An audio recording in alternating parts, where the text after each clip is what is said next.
Hello student, स्वागत है आपको एक बार फिर से आपके अपने यूट्यूब चैनल रस्तोगी कोचिंग में। आज के इस वीडियो में क्लास 12 के रसायन विज्ञान अभ्यास 13 में आज हम लोग पढ़ेंगे एथिल एमीन का भौतिक गुण क्या होता है, रासायनिक गुण क्या होता है और इसका उपयोग कहाँ कहाँ किया जाता है। आज के इस वीडियो में बताया जाएगा। पिछले वीडियो में हम लोग पढ़े थे एथिल एमीन प्रयोगशाला में कैसे बनता है, इसकी बनाने की कितनी विधियां थी। यदि उस भाग का वीडियो आप सभी विद्यार्थी नहीं देखे होंगे तो प्लेलिस्ट में वीडियो है, वहां से जाकर के उस भाग का वीडियो आप सभी विद्यार्थी देख सकते हैं। तो अब हेडिंग नोट कर लेंगे, भौतिक गुण। भौतिक गुण क्या होता है? तो पहला भौतिक गुण है यह जल में विलय होता है। मतलब एथिल एमीन जो होता है वह जल में क्या होता है, विलय होता है। मतलब जल के अंदर इसको डाला जाता है तो वह घुल जाता है। दूसरा होता है यह साधारण ताप पर अमोनिया जैसी गंध वाली रंगहीन गैस है। मतलब यह साधारण ताप पे जो है अमोनिया की जैसे गंध आती है, उसी प्रकार जो है एथिल एमीन का भी जो है गंध आती हैं। और याद रखेंगे एथिल एमीन जो होते हैं वह गैस होते हैं। और तीसरा होता है इसका क्वथनांक जो होता है 19 डिग्री सेल्सियस होता है। मतलब इसको 19 डिग्री सेल्सियस पे जब इसको गर्म करते हैं तो वह वाष्प बन करके उड़ने लगता है। अगला है इसका जलीय विलयन जो होता है क्षारीय होता है, क्योंकि इसका पीएच मान जो है 7 से अधिक होता है, इसलिए इसका विलयन क्या होता है, क्षारीय होता है। और पांचवा है यह कार्बनिक विलायकों में पूर्णतः विलय होता है। अब कार्बनिक विलायक कौन कौन होते हैं? जैसे ईथर, एल्कोहल, फिनाल में उसको जब डाला जाता है तो पूर्णतः रूप से क्या होते हैं, विलय होते हैं।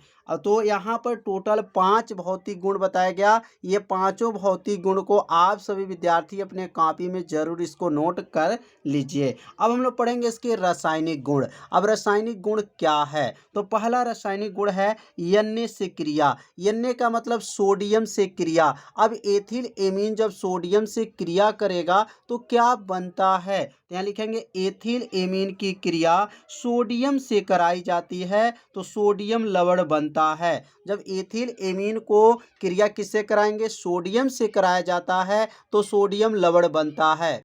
तो यह जो सूत्र है एथिल एमीन है, जिसका सूत्र होता है C2H5NH2 जो है एथिल एमीन है और सोडियम धातु के साथ जो है क्रिया किया गया है तो यहाँ बना है सोडियम लवण बना है और हाइड्रोजन गैस भी प्राप्त हुआ है। तो समझ में आ गया होगा कि जब एथिल एमीन की क्रिया किससे कराया गया, सोडियम धातु से कराया गया तो सोडियम लवण बना और हाइड्रोजन गैस प्राप्त होता है। तो आप सभी विद्यार्थी इस रिएक्शन को अपने कॉपी में जरूर नोट कर लीजिए और इसे 2 बार लिखिए और रिएक्शन क्या होगा आपको याद हो जाएगा।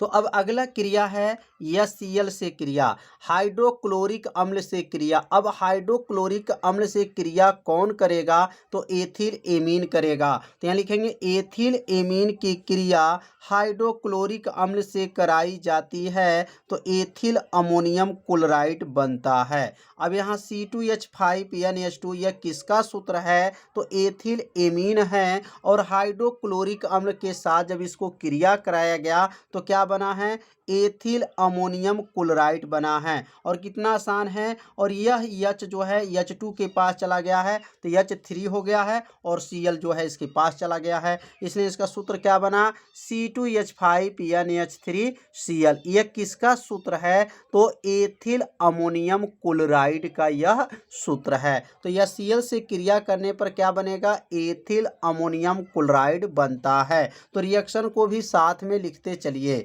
अगला जो है नाइट्रस अम्ल की क्रिया, नाइट्रस अम्ल के साथ जब क्रिया करेगा तो क्या बनेगा? तो आगे लिखेंगे जब एथिल एमीन की क्रिया नाइट्रस अम्ल से कराई जाती है तो एथिल एल्कोहल, नाइट्रोजन तथा जल बनता है। तो अब यहाँ पर एथिल जो है एमीन की क्रिया किससे कराया गया, नाइट्रस अम्ल से क्रिया कराया गया तो एथिल एल्कोहल बनेगा, नाइट्रोजन गैस बनेगा और जल बनेगा। तो यहाँ पर क्या है C2H5NH2, ये किसका सूत्र है? एथिल एमीन है। और ये नाइट्रस अम्ल का सूत्र क्या होता है? HNO2 होता है। दोनों को मिला करके जब गर्म किया गया तो C2H5O, या मतलब एथिल एल्कोहल कहते हैं, नाइट्रोजन गैस है और यह जो है जल प्राप्त होता है।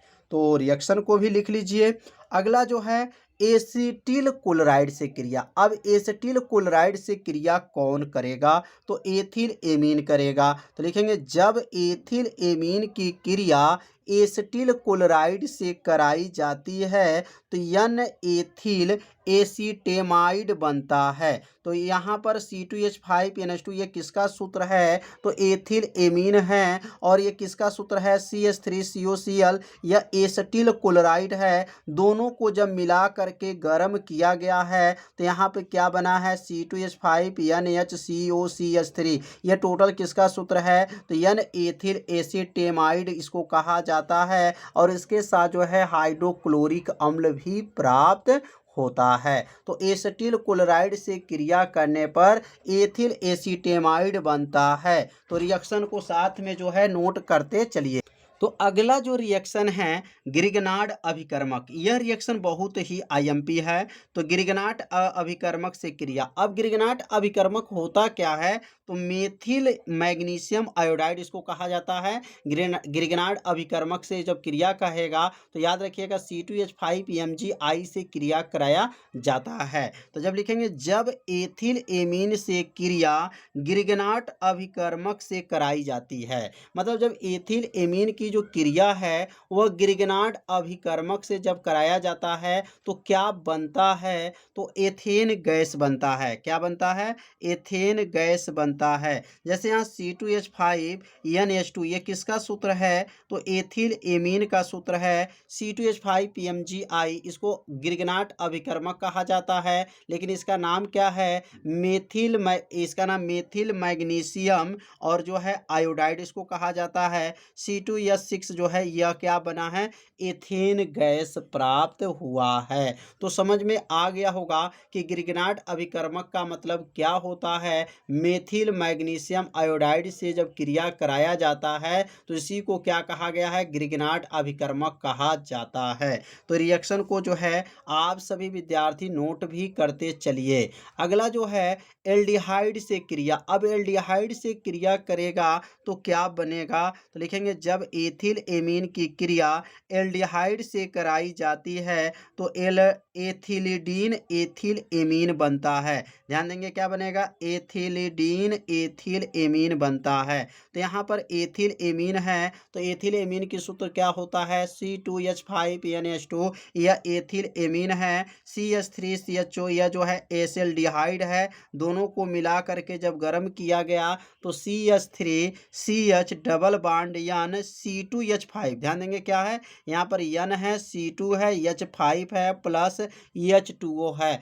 अब इसका नाम क्या है? तो इसका नाम एथिलिडीन एथिल एमीन इसको कहा जाता है। तो एथिलिडीन एथिल एमीन यहाँ पर प्राप्त हुआ है। कब ये प्राप्त हुआ है? जब एथिल एमीन की क्रिया एसिल्डिहाइड से कराई गई है तो एथिलिडीन एथिल एमीन बनता है। अगला जो क्रिया है बेंजल्डिहाइड से क्रिया, यह भी बहुत ही महत्वपूर्ण रिएक्शन है। यह अलग से जो है प्रश्न पूछा जाता है, क्या होता है जब एथिल एमीन बेंजल्डिहाइड से क्रिया करता है? तो ध्यान दीजिए, जब एथिल एमीन की क्रिया बेंजल्डिहाइड से क्रिया कराई जाती है तो बेंजेलिडीन बनता है। थोड़ा सा नाम टेढ़ा है, इसे आप 2 बार पढ़िएगा, आपको नाम क्या होगा याद हो जाएगा।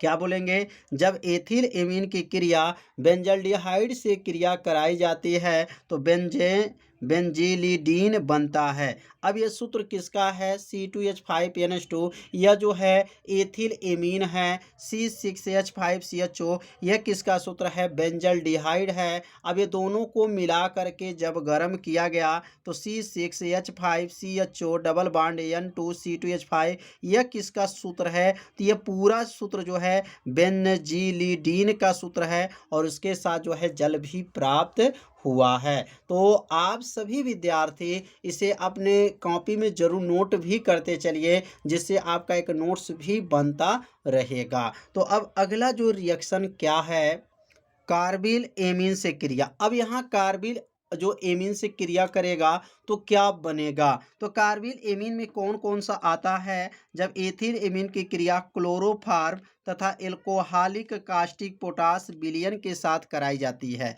तो यहाँ पर ध्यान देंगे, यहाँ पर एथिल एमीन की क्रिया जो है क्लोरोफार्म से या एल्कोहलिक कास्टिक पोटास जो है विलयन के साथ इसकी क्रिया कराई जाती है, तो एथिल आइसोसाइनाइड बनता है। तो यहाँ पर क्या है, C2H5NH2, ये किसका सूत्र है? तो एथिल एमीन है। और यहाँ CHCl3 किसका सूत्र है? तो क्लोरोफार्म होता है। और यहाँ KOH का नाम क्या है? पोटेशियम हाइड्रोक्साइड इसको कहा जाता है। इसको दूसरा नाम हो जाएगा एल्कोहलिक कास्टिक पोटास भी इसको कहा जाता है। अब ये तीनों पदार्थ को जब मिला करके गर्म किया गया तो यहाँ पे क्या बना, C2H5N डबल बॉन्ड, यहाँ पे क्या है C, इसका नाम क्या है? एथिल आइसोसाइनाइड इसको कहा जाता है। और यहाँ पर पोटेशियम क्लोराइड बनता है और यह जो है जल भी प्राप्त होता है। तो समझ में आ गया होगा कि जो एथिल एमीन की क्रिया जब क्लोरोफार्म और एल्कोहलिक कास्टिक पोटास के विलयन से कराई जाती है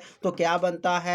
तो एथिल आइसोसाइनाइड बनता है और उसके साथ जो है पोटेशियम क्लोराइड का जो है जलीय विलयन भी प्राप्त होता है। तो रिएक्शन को जो है आप सभी विद्यार्थी अपने कॉपी में नोट करते चलिए। अगला जो है ऑक्सीकरण। अब यहाँ ऑक्सीकरण की क्रिया जब कराया जाता है तो याद रखेंगे यहाँ पे दो की जो है रिएक्शन आपको लिखना होता है। तो लिखेंगे जब एथिल एमीन का ऑक्सीकरण कराया जाता है तो एसल्डिहाइड और अमोनिया बनता है। तो पहले एथिल एमीन को लेंगे और एथिल एमीन का सूत्र क्या होता है? तो CH3CH2NH2, ये किसका सूत्र है? तो एथिल एमीन है। और यहाँ पर जो है ऑक्सीकरण कराया जाता है, ऑक्सीकरण मतलब ऑक्सीजन से संयोग कराया जाता है। तो CH3CH डबल बॉन्ड NH, इसका जो बना है CH3CH जो है डबल बॉन्ड NH बना प्लस जो है H2O। अब यहाँ पर CH3CH जो है double bond NH plus H2O को लेकर के जब इसको गर्म करेंगे तब जा कर के एसल्डिहाइड बनेगा और जा कर के क्या बनेगा? अमोनिया गैस बनेगा। तो यहाँ पर जो है आप सभी विद्यार्थी दो रिएक्शन को लिखना अनिवार्य होगा, क्योंकि इसको दोनों को ऑक्सीकरण कराया गया तो CH3CH डबल बॉन्ड NH बना और यहाँ पे जल बना। पुनः जो इसको लेकर के गर्म किया गया तो एसल्डिहाइड और अमोनिया गैस प्राप्त हुआ। तो रिएक्शन को जो है आप सभी विद्यार्थी जरूर नोट कर लीजिए। अब हम लोग पढ़ेंगे इसका उपयोग कहाँ किया जाता है। तो अब यहाँ पर लिखेंगे उपयोग। अब यहाँ उपयोग में पहला उपयोग कहाँ किया जाता है?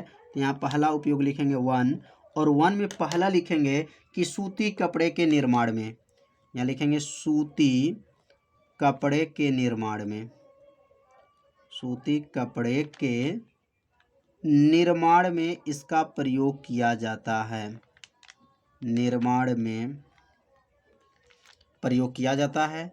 और दूसरा इसका उपयोग होता है, एथिल एमीन का जो उपयोग होता है डाईमेथिनॉल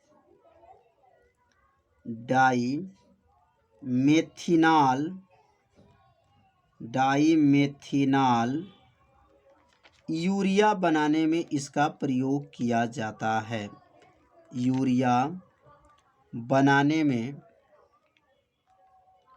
में इसका उपयोग किया जाता है। अगला लिख सकते हैं, अगला तीसरा, एसल्डिहाइड बनाने में इसका प्रयोग किया जाता है, एसल्डिहाइड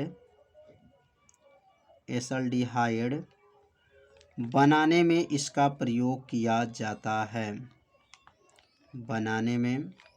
और चौथा लिख सकते हैं, अमोनिया गैस बनाने में इसका प्रयोग किया जाता है, अमोनिया गैस बनाने में, अमोनिया गैस बनाने में, गैस बनाने में इसका प्रयोग किया जाता है। तो यहाँ टोटल जो है 4 उपयोग बताया गया। तो यहाँ तक जो है आप सभी विद्यार्थी अपने कॉपी में नोट कर लीजिए। तो आज जो है एथिल एमीन जो है समाप्त हो गया। तो एथिल एमीन कैसे बनता है, प्रयोगशाला विधि, भौतिक गुण, रासायनिक गुण और इसका उपयोग कहाँ कहाँ किया जाता है, आज जो है पूरा जो है बताया जा चुका। अब हम लोग कल पढ़ेंगे एनिलीन कैसे बनता है, इसके बनाने की क्या विधियां होती हैं। तो कल वाला वीडियो आप सभी विद्यार्थी देखना मत भूलिएगा। तो आज का वीडियो इतना ही रहेगा। तो आप सभी विद्यार्थी यदि आप मेरे चैनल पर पहली बार आए होंगे तो चैनल को सब्सक्राइब जरूर कर लीजिएगा। तो मिलते हैं अब अगले भाग में, तब तक के लिए सभी विद्यार्थियों को नमस्कार।